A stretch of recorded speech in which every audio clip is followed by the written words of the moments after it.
우리의 삶은 하나님 없으면요 의미가 없습니다. 아멘.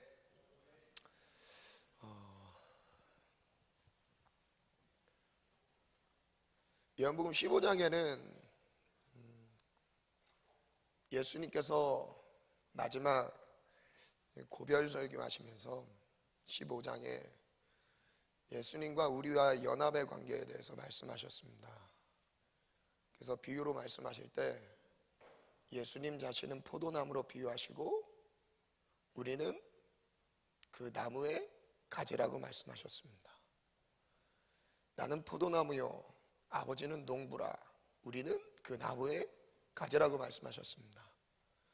무릇 그 가지에 붙어 있어 열매를 맺지 않는 가지는요 다 제거해 버리십니다.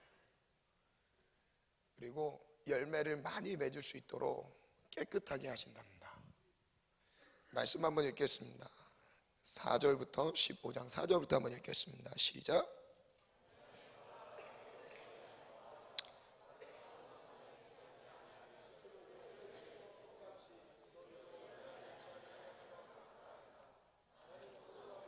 너희는 가지라. 그가 내 안에 내가 그 안에 거하면 사람이 열매를 많이 맺나니 나를 떠나서는 너희가 아무것도 할 수 없습니다. 주님 뭐라 말씀하시냐면요 우리는 스스로 열매를 맺을 수 없다고 4절에 말씀하셨고 그 뒤에 5절에는요 예수님을 떠나서는 5절에는 예수님을 떠나서는 우리가 아무것도 할 수 없다고 말씀하셨습니다. 그래서 이어서 6절 읽겠습니다. 시작. 사람이 내 안에 거하지 아니하면 가지처럼 밖에 버려져 마르나니 사람들이 그것을 모아다가 불에 던져 사르느니라. 예수님을 떠나면요 떠난 다음에 나타나는 증상이 있습니다. 예수님 안에 거하지 않으면 첫 번째는 밖에 버려지게 되고요. 첫 번째 이제 밖에 버려져 말라지게 됩니다. 생기가 없죠. 영적인 모든 상태들이 말라집니다. 그 뒤에는요 마른 나무까지 의미가 없습니다. 열매도 맺지 않았죠. 말라 비틀어졌죠. 뿌리로부터 공급을 받지 못하고 있는 거죠. 붙어 있긴 했지만 그래서 그 가지는 어떻게 되죠? 찍혀서 밖에 던져서 불에 살라집니다. 불에 던져 사르느니라. 사람들이 밖에 던져서 모아다가 밖에 던져 불에 살라버린대요. 6절 또 이어서 읽겠습니다. 시작. 너희가 내 안에 거하고 내 말이 너희 안에 거하면 무엇이든지 원하는 대로 구하라. 그리하면 이루리라. 그래서 예수님 안에 거했을 때 우리가 무엇을 구하든지 그것을 응답으로 받을 수 있는 거죠. 우리가 왜 기도 안 하는지 아세요? 기도가 안 되는 이유가 있습니다. 주님과 연합이 안 돼서 그래요. 주님으로부터 공급을 받지 못하고 있으면요 내가 기도할 힘도 없습니다. 근데 또 신기한 건요 기도하면 기도의 자리에서 하나님께서 무엇을 구하든지 다 받는다고 하셨잖아요. 이미 연합된 상황에서는 그냥 연합된 것으로만 하나님이 공급하시는 것들에 그 뿌리로부터 오는 그 진액들을 다 공급받죠. 8절 읽겠습니다. 이어서 가겠습니다. 시작. 너희가 열매를 많이 맺으면 내 아버지께서 영광을 받으실 것이요 너희는 내 제자가 되리라. 쭉 갑니다. 아버지께서 나를 사랑하신 것 같이 나도 너희를 사랑하였으니 나의 사랑 안에 거하라. 그래서 주님이 우리를 초청하고 계십니다. 나의 사랑 안에 거하라. 근데 하나님 우리가 예수님을 사랑하는 것을 여러 가지로 표현할 수 있겠지만 오늘 말씀 가운데서는요 이어서 연합된 가지는 나무에 연합된 가지는 10절에는 뭐라고 나오냐면요 그의 말씀을 그의 계명을 지킨대요. 10절 읽겠습니다. 시작. 내가 아버지의 계명을 지켜 그의 사랑 안에 거하는 것 같이 너희도 내 계명을 지키면 내 사랑 안에 거하리라. 그래서 순종하는 삶은 하나님 안에 거하는 것과 그냥 연결되어 있는 것입니다. 내가 하나님을 사랑하는데 말씀에 불순종하고 있다. 그 말이 맞지 않는 거죠. 내가 하나님을 사랑하고 있는데 예수님은 사랑받고 있는데 말씀대로 순종하기 싫다. 이건 맞지 않는 말입니다. 여러분, 그래서 내 삶 자체가 주님과 지금 붙어 있는지, 연합되어 있는지, 아니면 주님으로부터 지금 떨어져 있는지를 그대로 보여주고 있는 것이죠.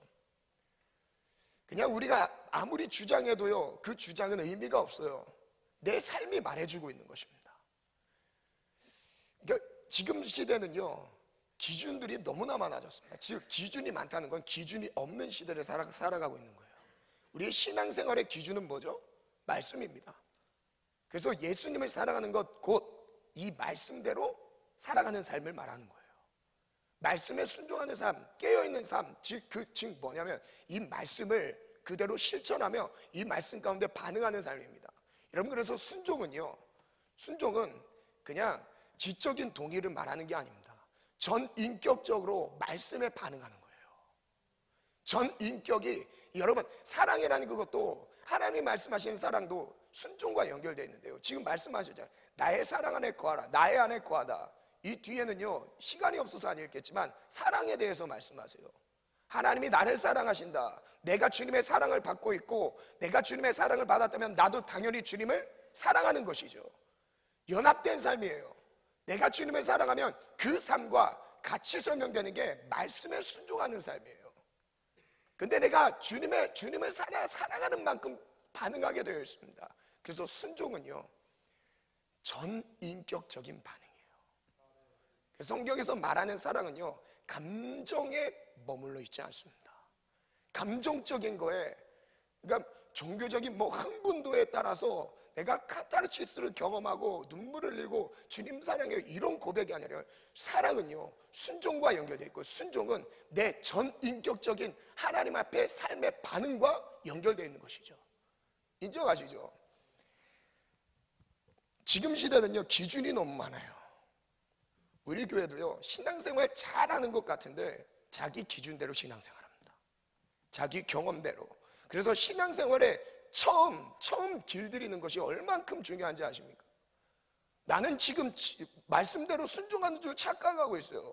근데 말씀에 비껴가서 자기 열심대로, 자기 지식으로, 자기 경험대로 신앙생활하고 있어요. 말씀 그대로 가지 않습니다. 여러분, 구체적으로 한번 예를 들어보겠습니다. 사랑하라, 주님이 사랑하라 하셨어요. 어느 정도까지 사랑하는 거죠? 목숨을 버리면서까지 사랑하는 거예요. 주님의 사랑은 이거예요. 원수를 만났을 때 원수를 사랑하는 겁니다. 원수를 축복하는 거예요. 근데 우리의 감정 따위의 사랑은요, 뭐죠? 나에게 잘해주는 사람만 축복해요. 여러분, 사랑 실천하셨나요? 하나하나 우리의 신앙의 항목들을 한번 점검해 보시기 바랍니다. 내가 정말 말씀 가운데서 반응하면서 순종하는 삶을 살고 있는지, 아니면 내 스스로 신앙의 기준, 과거 이스라엘 백성들처럼 뭔가 전통의 윤리적인 것, 도덕적인 것들을 만들어가면서 그 안에서 자기의 기준과 규칙들을 만들어가서 그 안에서 신앙생활하는지요. 여러분, 말씀대로 가지 않으면 결국 멸망합니다. 여러분, 말씀대로 반응하지 않으면 결국 멸망해요. 마태복음 7장 말씀에 한번 이어서 말씀 보겠습니다. 7장 읽겠습니다. 시작. 나더러 주여 주여 하는 자마다 다 천국에 들어갈 것이 아니요 다만 하늘에 계신 내 아버지의 뜻대로 행하는 자라야 들어가리라. 어떤 사람이 하나님의 뜻, 어떤 사람이 하늘나라의 천국에 들어갈 수 있다고 말씀하시죠? 하나님 아버지의 뜻입니다. 하나님 아버지의 뜻대로 하는 사람이에요. 지금 예배 다 드린다고요, 천국 간다고요? 그게 아니죠. 하나님 아버지의 뜻대로 예배 드리는 사람이에요. 하나님 아버지 뜻대로 예물 드리고, 하나님 아버지 뜻대로 하나님을 사랑하고, 여러분, 그래서 하나님 아버지의 뜻대로 가셔야 돼요.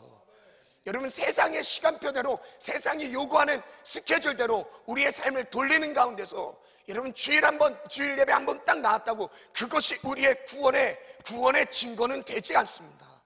구원의 자격은 되지 않아요. 여러분, 일주일 동안의 모든 삶이요, 하나님과의 동행 가운데 있으셔야 돼요. 하나님 말씀 가운데 있으셔야 됩니다. 아멘. 그래서 우리의 삶의 일거수일투족이요, 하나님 아버지의 뜻대로 행하는 자라야 들어갈 수 있대요. 이어서 가겠습니다. 시작. 그날에 많은 사람이 나더러 이르되 주여 주여 우리가 주의 이름으로 선지자 노릇하며 주의 이름으로 귀신을 쫓아내며 주의 이름으로 많은 권능을 행하지 아니었나이까 하리니 그때에 내가 그들에게 밝히 말하되 내가 너희를 도무지 알지 못하니 불법을 행하는 자들아 내게서 떠나가라. 이 말씀은요, 불법은요, 하나님 말씀의 뜻대로, 하나님 말씀대로, 하나님 아버지의 뜻과 전혀 다른 삶을 살고 있는 것을 말씀하고 있는 겁니다. 하루는 제가 서울에 올라가는 길에 경부고속도로에서 막 달리고 있었어요. 그래서 제가 이제 버스 전용 차선이 있고 그 옆 차선 2차선 도로로 쭉 달리고 있었죠. 근데 갑자기 옆에서 경찰이 쭉 오더니 따라오더니 이렇게 쓰라고 하더라고요. 제 번호판을 부르면서 저쪽으로 나오라고 하더라고요. 그래서 잘못 들었나? 나 잘 가고 있는데? 그래서 그냥 갔어요. 뭐 잘못한 거 없으니까.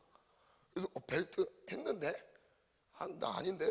그래서 그냥 갔어요. 근데 계속 부르더라고요. 그래서 갓길로 섰습니다. 이유가 뭐였을까요? 차선을 지키지 않았대요. 몰랐다고.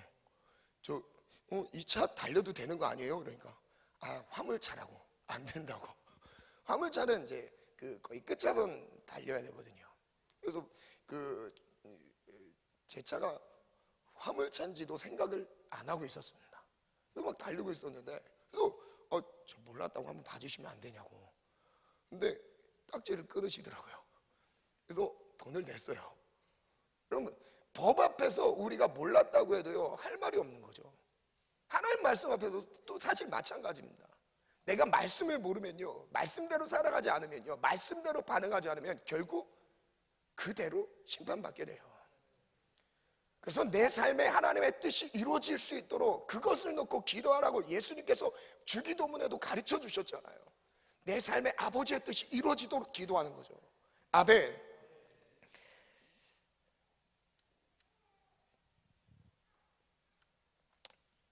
요한복음 14장 15절 말씀 한번 읽겠습니다.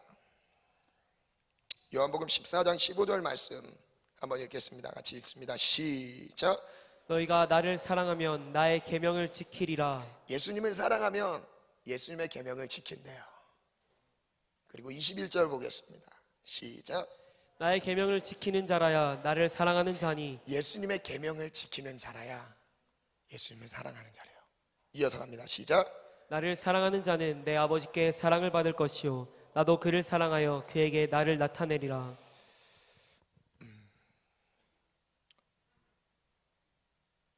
예수님의 사랑을 받는 사람, 그리고 우리가 예수님을 사랑하는 사람들은 공통점이 있습니다.